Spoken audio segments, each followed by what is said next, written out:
d'avoir des chroniqueurs et des chroniqueuses qui sont aussi passionnés et qui sont capables de nous parler de sujets aussi variés. C'est le cas avec Jay Dionne quand on fait une chronique sur la prostitution. Salut Jay, comment vas-tu ce matin?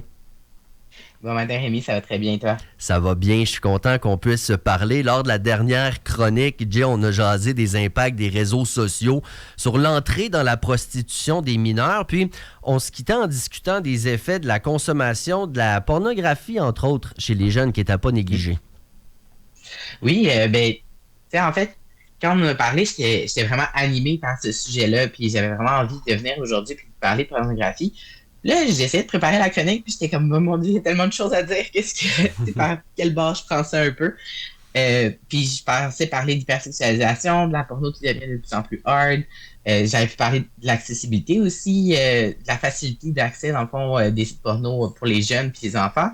Puis finalement, je me suis dit, ben, la première fois qu'on s'était jasé pour faire une chronique, j'avais parlé de OnlyFans. Ouais. Puis, t'avais vraiment été surpris parce que t'étais comme, mais mon Dieu, j'avais jamais considéré OnlyFans comme une branche de la prostitution. Fait que je me suis dit, ben, pourquoi ne pas parler de cette plateforme-là, qui est une plateforme qui rejoint, tu sais, que j'ai été sur OnlyFans, donc je peux parler vraiment de mon vécu par rapport à ça. Donc, voilà. Donc, aujourd'hui, on va parler d'OnlyFans. Puis, juste pour faire un recap un peu pour les gens qui connaissent pas ça, c'est comme un peu, on va y aller simpliste, là, mais c'est un peu comme un groupe Facebook privé que des gens payent, les abonnés payent un certain montant par mois pour avoir accès à du contenu pornographique, que ce soit des photos, des vidéos. Puis le créateur ou la créatrice de contenu va faire soit du matériel pornographique de son choix, là, ou bien va accepter les demandes des abonnés pour faire du matériel un peu plus personnalisé, si on veut. Est-ce que la personne sur OnlyFans, quand elle publie quelque chose, c'est automatiquement pour tous ses abonnés ou tu peux envoyer des trucs à une personne en particulier? Tu peux envoyer comme des messages privés à OK. une personne en particulier, puis la personne, le client, dans le fond, peut t'envoyer, mettons, 20$, 40$, le montant que vous avez convenu, pour une vidéo ou des photos spéciales ou comme particulières à cette personne-là. C'est vrai qu'on pense pas à OnlyFans comme une porte d'entrée à la prostitution ou que ce soit de la prostitution. Tu sais, on pense à des personnalités québécoises qui ont des OnlyFans. Là. Je veux pas dire n'importe quoi, là, mais il y en a que tu sais, c'est pas... En tout cas, moi, ça m'a vraiment surpris. Toi, Jay, comment t'en es venu à te tourner vers OnlyFans? Ben, je pense qu'effectivement, OnlyFans, tu sais, t'as parlé des célébrités ou tu sais, des personnalités publiques là, Ouais, au Québec qui ont des OnlyFans, puis je pense que ça a une réputation un peu plus glamour. ouais. Puis je pense que c'est vraiment du fait qu'il y a une distance qui se crée. Tu sais, c'est pas des rencontres physiques, là, des rencontres réelles avec le client que tu fais, donc ça glamourise un peu le truc, là. Puis pour moi, c'était vraiment ça, c'était cette distance-là que je recherchais avec les clients. Parce qu'à l'époque, quand j'ai ouvert mon OnlyFans, j'étais dans les salons de massage érotique, donc je faisais plusieurs clients par jour. Mais je faisais aussi du hot call, donc j'allais aussi chez les gens, puis j'avais des relations sexuelles avec les clients, dans le fond, dans leur maison ou dans leur appartement, peu importe.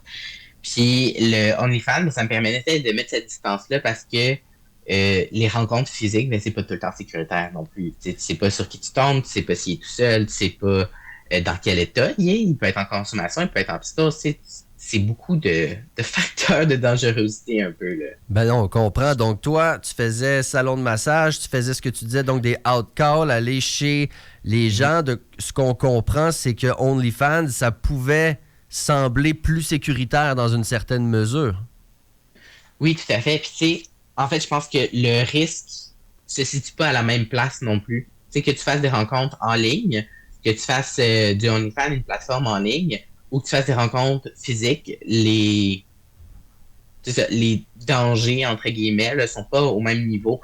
Tu sais, quand on pense au virtuel, ben, euh, moi, j'appelle ça des trolls, là, tu sais, c'est les personnes en ligne qui vont envoyer des insultes ou, tu sais, des commentaires désobligeants, là. Mais il Hmm. faut pas oublier que quand tu as une plateforme OnlyFans, tu peux avoir ça aussi parce que les gens derrière un écran sont beaucoup plus crus, sont beaucoup plus sans Taré. gêne un peu. Ouais, c'est ça. Pour le dire comme ça, là, c'est ça. Puis, tu sais, je pense que c'est ça, un des dangers virtuels, c'est d'avoir des demandes violentes, dégradantes, sexistes. Ça peut vraiment dégénérer vite, là. Parce que les gens, ben, justement, sont plus anonymes. Tu sais, c'est des noms d'utilisateurs, c'est pas nécessairement ben, JDon commande telle affaire, là. Fait que c'est ça. Fait que ça peut apporter une petite touche différente. Les risques Mais sont parfois, différents, effectivement. Continue, excuse. ben, je veux dire que parfois, dans la situation de vie d'une personne, elle va accepter de faire certaines choses, des demandes spéciales du client, qui peuvent être vraiment dénigrantes, vraiment comme trash, mais que de par son contexte de vie, la personne qui produit le contenu pornographique va accepter de faire ça parce qu'elle a besoin de sous. Mais c'est pas nécessairement des actes sexuels qu'elle aurait envie de faire ou que elle s'est dit, ah, tiens, ce matin, je vais faire telle chose, mais elle a comme pas vraiment le choix parce que c'est ça les demandes des abonnés. Puis à un moment donné, il y a aussi le fait que tu peux pas poster tout le temps la même photo de toi en lingerie. Tu sais, il faut du nouveau là, si tu veux garder des abonnés. Fait qu'il faut que tu te creuses la tête puis il faut que tu arrives avec des nouvelles choses tout le temps, tout le temps, tout le temps. Et des fois, ça dérape puis ça va de plus en plus hard. Puis parfois, il y a d'autres personnes pour qui le OnlyFans, ben, ça va être justement, ça va permettre de créer cette distance-là avec les rencontres physiques. Puis eux, ils vont se concentrer sur leur propre contenu. Qu'est-ce qu'eux, ils ont envie de faire? Ils vont être capables de bloquer les demandes spéciales de certains clients. Ils peuvent bloquer carrément ou comme désabonner certaines personnes de leur OnlyFans pour ne plus avoir ce genre de demandes-là désobligeantes. Ça pourrait sembler simple de juste dire ben, les demandes bizarres, dégradantes, etc. T'as rien qu'à les ignorer. Mais à un moment donné, ça doit pas être aussi simple que ça, à force de répétition, puis d'être pogné là-dedans. Comme tu dis, il faut produire du contenu, puis etc. Fait que ça doit pas être simple de même de juste dire, ben là, t'as rien qu'à ignorer les messages. Non, c'est ça. Puis tu sais, il y a deux choses qui me viennent en tête là, comme ça. Mais un des aspects que je trouvais super important à mentionner, puis que je pense qu'on n'a vraiment pas cette idée-là en tête, c'est que quand on parle de variété de contenu, ben moi j'ai des connaissances, des amis qui se sont dit, ben à place de faire juste du contenu solo, donc juste moi qui se filme en train de faire des choses avec des objets ou de la masturbation, des choses comme ça, j'allais me chercher un partner pour faire des vidéos en duo. Donc j'allais chercher un gars ou une fille, peu importe. Puis de mes connaissances sont tombées sur des mauvaises rencontres, donc ils ont rencontré leur proxénète de cette façon-là. Donc, ça ouvre la porte aussi. Tu sais, c'est pas nécessairement toutes les personnes qui vont faire des duos qui vont avoir un proxénète, mais je veux dire, ça ouvre quand même cette porte-là que dans le milieu de la prostitution, c'est pas juste du monde qui ont tes intérêts à cœur qui naviguent cet univers-là. Puis, comme tu as dit, ben, la répétition. Je pense que c'est la répétition qui fait les impacts dans la vie. Et donc, tu sais, de par mon vécu, là, je dis ça comme ça, ça va peut-être paraître innocent, mais si tu reçois un texto à tous les jours là, qui dit à quel point t'es laid et que tu mérites pas de vivre, là, peut-être que la première fois, tu vas faire, mais voyons, t'as pas rapport à cette affaire-là, puis tu vas rire, tu vas balayer ça du revers de la main, puis tu vas dire, c'était nowhere, ça avait pas rapport. Si tu te mets à recevoir ça tous les jours, tu vas peut-être commencer à comme, te questionner, à trouver ça plate, ça va peut-être avoir un impact sur ton état psychologique, puis tout ça. C'est un peu ça qui se passe, je pense, avec les trolls, justement, les demandes de vidéos qui sont dégradantes, qui sont humiliantes, qui sont farfelues. Ben, je pense qu'à un moment donné, sur les plateformes, ben, ça peut devenir vraiment lourd pour les personnes qui font du contenu pornographique là, de recevoir tout le temps ces demandes-là, puis ça peut avoir un impact sur comment elles se perçoivent, puis leur valeur aussi. Donc, même si d'emblée, on pourrait croire que la version virtuelle est plus sécuritaire sur le plan physique, on voit que c'est pas si simple que ça. JDon, qu'est-ce qu'on devrait retenir donc de ces options-là qui sont virtuelles? Ben, je pense que le plus important à se retenir, c'est qu'il n'y a rien de tout noir ou tout blanc, c'est des nuances vraiment.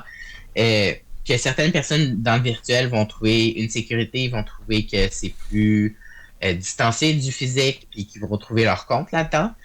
Mais il faut garder en tête que les personnes qui font du virtuel, c'est pas des personnes qui le font de bonté de cœur. Il peut y avoir des situations financières, il peut y avoir des proxénètes, il peut y avoir un paquet de choses qu'on n'est pas nécessairement au courant derrière notre écran. Puis je pense que j'aimerais ça rappeler aussi aux personnes qui achètent ou qui payent un abonnement à ce genre de plateforme-là, qu'elles ont un impact. Tu sais, qu'elles ont un pouvoir aussi là-dedans. Puis que les personnes, les actrices, les acteurs de X, ben, c'est des humains à part entière, tu sais. Puis que notre excitation, elle peut durer quelques instants, quelques minutes, mais que ces impacts-là, ben, ils ont des répercussions à long terme aussi, là. Puis tu sais, peut-être que pour toi, c'est une demande que tu fais une fois de temps en temps qui va être dénigrante, mais il y en a combien qui vont faire cette demande-là? Merci tellement de nous pousser à la réflexion, de nous en apprendre davantage également. C'est toujours ô combien pertinent. Jay Dionne, un immense merci pour cette discussion-là. Je te souhaite une belle fin de semaine, puis on reprend ça dans 2 semaines. Merci beaucoup, Rémi. Salut, bon vendredi. 8h30 maintenant sur les